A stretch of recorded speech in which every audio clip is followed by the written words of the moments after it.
আসসালামু আলাইকুম। দেখেন ভাই আগে কথাটা কি বলছেন, কথাটা বুঝলেন, শোনেন। মানুষের প্রশংসা এইভাবে করি না ভাই কখনো।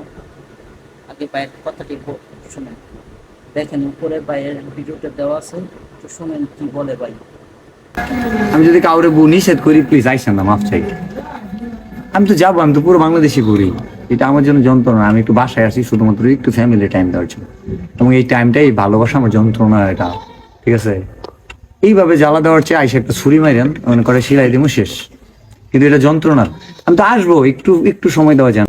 নেক্সট টাইম যারা আমি নিষেধ করার পরেও, কারণ আপনি আমার ভক্ত, ভালোবাসেন, তাহলে আমি কি করতেছি, আমি কি চাই, এটা আপনি বোঝার চেষ্টা করুন। অবশ্যই। আমি বাড়িতে যদি আসি, একটু ঘুমানোর জন্য আসি, একটু ফ্যামিলি টাইম দেওয়ার জন্য আসি। জি ভাই। এখানে বাড়ি পর্যন্ত যদি আসেন, আমার কাছ থেকে খারাপ ব্যবহারটা পাবেন এবং ওই আপনার সাথে যা ঘটবে সেটা ভিডিও বানাইলে আরো ভিউ বেশি পাবেন, যদি সেই উদ্দেশ্যে আসেন।